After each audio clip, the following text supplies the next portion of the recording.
Alright, I was on the right track with it. You're supposed to hold this down and put your other finger on the top of this rod here to keep it from moving around too much, and hold that and then measure it to from that line on there to the top of your carburetor without the gasket on there. And that's I took it out, readjusted a little bit, and I think I got it close enough. It doesn't have to be exactly perfect, but it can't be like more than a 16th off evidently. So yeah, you get that on there, and the next thing you want to do is put it all back together the way that it came apart. So one thing I want to note before I put this back together is that we seem to be missing a spring. Right here in between these two posts, there's supposed to be a little spring in there, and that spring is it's supposed to allow this thing, this mixture control solenoid, to have full spring pressure on it when it goes up and down, and it's missing it. But considering mine doesn't have any problems with getting fuel once it's running, I don't think that that's absolutely necessary. I'm not going to put a spring in there. I have one, but I'm not going to put one in just for the sake of the reason, the mixture control solenoid only affects running at curb idle. Once you're in gear, it's all the jets. It's all your float level. It's all needle and see. It's all, mechanical action. It has nothing to do with this. This is only curb idle. So considering mine idles at curb just fine, I'm going to not do that and forget it. But if yours is running like crap at curb and it's missing that spring, I consider, buying a core carburetor or something just to get this spring, because they don't come in the kits either. A lot of this stuff doesn't. So what you're going to want to do is stick your mixture control solenoid back in there, and that's this guy right here. It's got two wires hooked up to it. Put that back in. See that little hole in the bottom? This little guy sits in that hole, and there's a spring around it. And if this thing was dry and it didn't have fuel in there, you'd want to hold that spring with something to make sure that it didn't get loose. But considering it stayed in there when I took it out, and I've been jiggling it around quite a bit, I think it's okay. Do it once over before you put it on, make sure everything's in place the right way. It is. So I'm going to put this back in here. Try and do it with one hand. It's not really working out the way I want it to, though.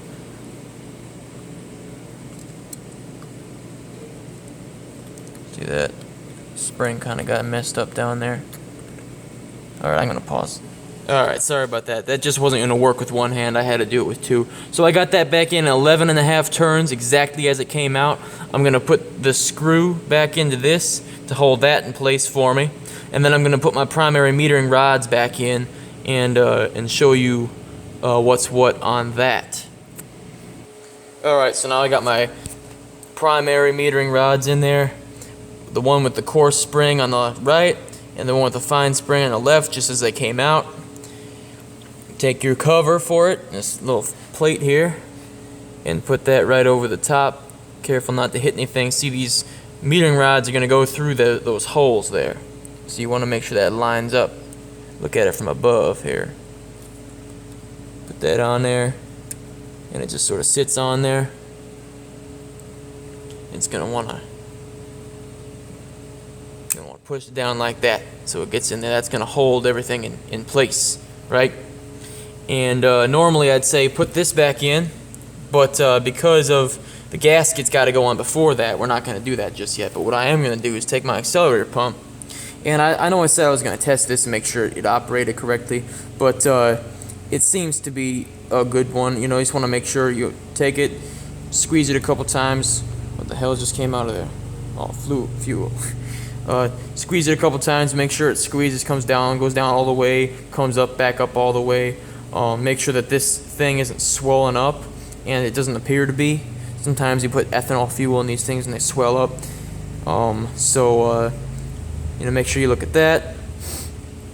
Nothing's missing pieces, it looks good. Stick that back in there. There's a spring it rests into. Just sort of set it on there. Now, the next thing you want to do is put your gasket back on. You put the gasket on, then you put that little grommet, I suppose I'm going to call that a grommet because it ain't really a gasket, and you put that on your mixture solenoid here, mixture control solenoid. And then you put that metering rod cap back in, but I'm going to do that quick. Okay, so I decided to use the gasket from my other carburetor because this one is in better shape than this one. That one's all saturated in gas. It's got this little nick here. This gas thing happens when your needle isn't seated properly, and it doesn't, it'll overflow the float even though the car, basically instead of the gas staying in the bowl, it overflows and goes out the sides of it and saturates this whole thing in gas. So this gasket is junk. At this point, but now you get welcome to frustration because this accelerator pump wants to come up because of the spring it's on, and you gotta set this gasket all the way down so you can put in your metering rod cap, which is this guy right here. And it doesn't want to go in because the accelerator pump is gonna be fighting you the whole time. This is where it can get pretty frustrating to do, so I'm gonna have to do it all off camera.